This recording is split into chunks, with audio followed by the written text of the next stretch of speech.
Welcome to Emma's English.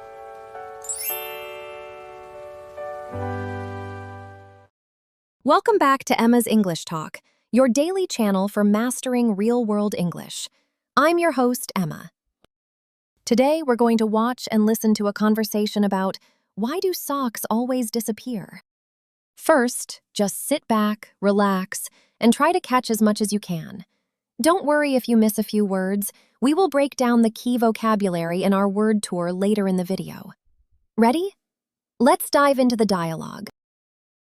I was doing my laundry yesterday, and I realized that I have a massive pile of single socks that completely lost their partners.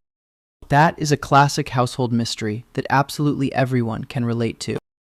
It really is, and I honestly think there is some secret portal inside washing machines that just swallows them whole. I used to think that too, until I actually pulled my washing machine away from the wall last month and found 3 missing socks stuck behind it. That makes so much sense because they always seem to vanish right when you need a matching pair the most. It is incredibly frustrating when you are in a rush in the morning, and every single sock you pull out of the drawer belongs to a completely different set. Exactly. And then you face the ultimate daily dilemma of whether you should just wear mismatched socks and hope nobody notices. I actually stopped caring about matching them a long time ago, so I wear different colored socks almost every single day now. That is a very bold fashion statement, but I guess it saves you a lot of time and unnecessary stress in the morning. It really does, though my friends occasionally point it out and tease me when I sit down and my trousers lift up a bit. I think you can just pretend that you are doing it on purpose to start a new trendy fashion movement. Maybe I will call it casual, chaotic style, though my mother would definitely disagree if she saw me walking around like this. Parents always seem to have a strict rule about everything matching perfectly, especially when it comes to clothing. They really do, and I remember my mom spending hours neatly folding socks together and rolling them into perfect little balls. My mom did the exact same thing, but I never managed to adopt that habit because it just takes up too much of my free time. I usually just throw all of my clean socks into a giant basket and pray that I can find something close enough to a mat. That sounds like a recipe for absolute chaos, but I suppose it works if you mostly buy the same color. That is actually my secret weapon, because buying 10 pairs of identical black socks solves the problem completely. That is incredibly smart, but it does make your wardrobe look a little bit boring and lacking in personality. That is a fair point, but I prefer convenience over colorful patterns when I'm just running errands or working from home. I love colorful socks with funny patterns on them, even if it means I have to spend extra time hunting for their partners. What is the most ridiculous pattern you own that you have managed not to lose yet? I have a pair with tiny fried eggs all over them, and another pair that looks like a slice of pepperoni pizza. Those sound amazing, and I imagine it would be a real tragedy if the pepperoni pizza sock lost its companion. It would break my heart, so I actually use little plastic clips now to keep them attached to each other in the laundry. I did not even know that sock clips existed, but that sounds like a total game changer for organized people. They are a lifesaver, though sometimes the clips come undone during the spin cycle and create an even bigger mess. So even with high-tech gadgets, the universe still finds a way to separate your favorite footwear. It really does. And I think we just have to accept that sock loss is an inevitable part of the human experience. Do you ever find the missing ones months later in the most unexpected places, like inside a duvet cover? All the time. And it always feels like finding hidden treasure when a long-lost sock suddenly reappears. It gives you a strange sense of accomplishment, even though you only found something that you already owned. It really does. And then you can finally reunite it with its lonely partner that has been sitting in the drawer for half a year. That reunion must be beautiful. But what do you do with the ones that never find their way back home? I actually use the old single socks as dusting rags for cleaning my computer screen and bookshelves. That is an excellent way to recycle them, because they are perfect for wiping away dust without scratching surfaces. Exactly. So even a lonely sock can still find a purposeful second career around the house. I usually just use them as puppets to entertain my nephew, which is a lot cheaper than buying actual toys. That is incredibly sweet, and I am sure he appreciates the silly sock puppet show more than a store-bought toy anyway. He loves it, especially when the sock puppet pretends to eat his snacks while he is not looking.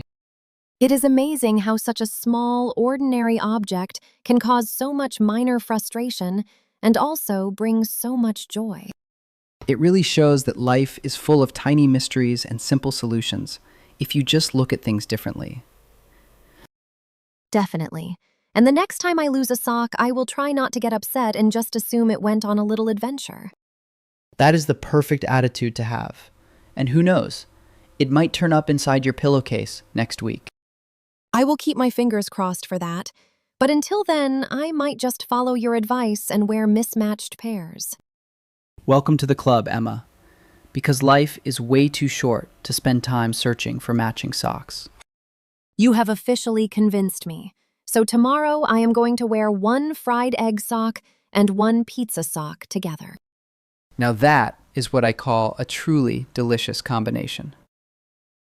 Hello everyone, and welcome to our vocabulary breakdown.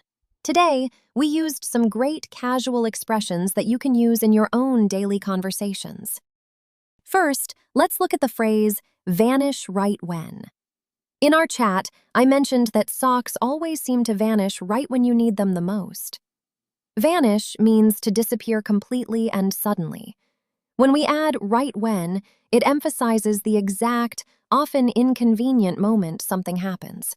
For example, you could say, "My phone battery died right when I was about to call a taxi." Next, we talked about a daily dilemma. A dilemma is a difficult situation where you have to choose between two alternatives, and both options might have negative results. In our discussion, the daily dilemma was deciding whether to wear mismatched socks or spend ages looking for a match. You might face a dilemma at lunch, like choosing between eating healthy food or having a delicious slice of cake. Our third expression is to make a bold fashion statement. When Tom mentioned wearing different socks, I called it a bold fashion statement. A fashion statement is a way of dressing that expresses your personality or creativity. When it is bold, it means it is brave, noticeable, and very different from what ordinary people wear. If you wear a bright neon suit to a serious business meeting, you are definitely making a bold fashion statement. Then we used the term, a recipe for absolute chaos. I used this to describe Tom's habit of throwing all his socks into a giant basket. A recipe for something means a set of conditions that will almost certainly lead to a specific result. Chaos means complete confusion and lack of order. So, if a situation is a recipe for absolute chaos, it means it is bound to cause a huge mess. For example, leaving a puppy alone in a room full of tissues is a recipe for absolute chaos. Finally, let's learn the idiom, to keep your fingers crossed. At the end of our conversation, I said I would keep my fingers crossed that my missing sock would turn up. This is a very common idiom that means to hope for good luck or a positive outcome. People often literally cross their index and middle fingers when they say it. You can tell a friend who is taking a big exam, "I will keep my fingers crossed for you." That is all for today's word tour. Try using one of these phrases next time you practice your English. Great job today.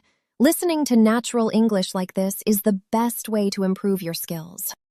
Remember, you can download the free PDF script for today's episode from the link in the description below.